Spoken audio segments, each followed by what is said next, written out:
Lucius explained that the magic contained within the golden runes was a pure magic. Unlike necromancy, it wouldn't taint or twist the soul of the person being resurrected. Years ago, Anthelon had faked his own death and pulled back his troops. Thinking the war was finally over, Nui's chosen left the hereafter and re-entered normal life.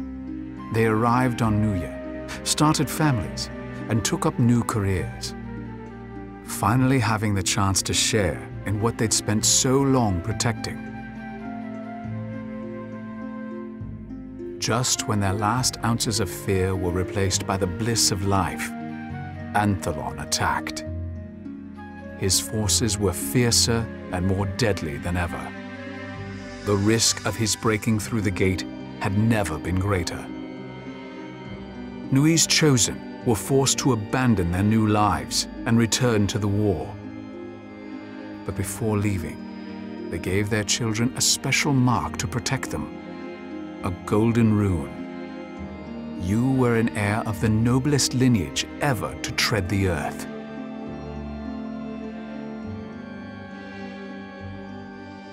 Lucius said the rune was read as Kaidela, which meant love in an ancient language called Ipnish. Back then, drawing the character with your finger had been the equivalent of saying, "I love you." Nui's chosen had picked this symbol to give their offspring. Drawing the magic from their own life forces, Nui's chosen traced the rune on each child. Their children were marked with a love so strong, it could be concentrated into physical form. Malcolm had used his mark on himself.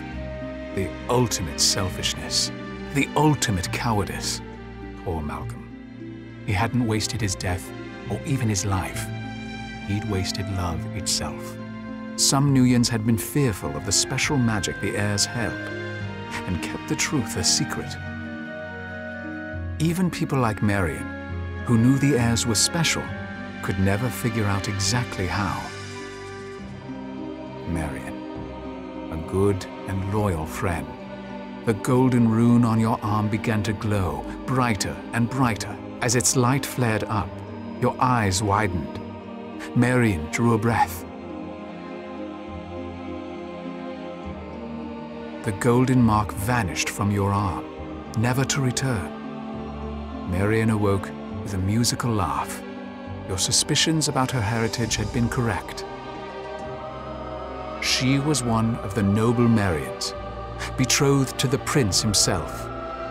She already knew that as queen, she wanted to lead people back to their rightful place on Aurora. She had suspected the magic of the rune bearers could help.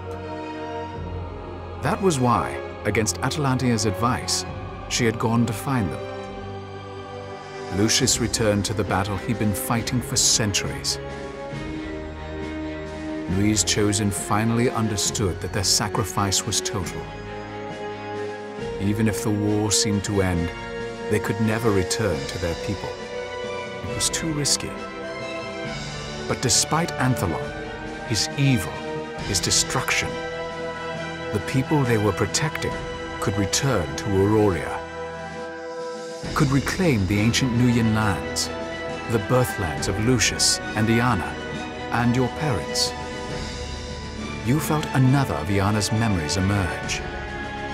As the goddess Nui, she just transported the citizens of Aurora to their new home. But the effort was too great, and she was fading away. She implored Lucius to be the people's father, to take care of them. He agreed, promising he wouldn't let them forget their mother's name. You no longer had your golden rune, but you had used it well. And now, you had something even better, a legacy.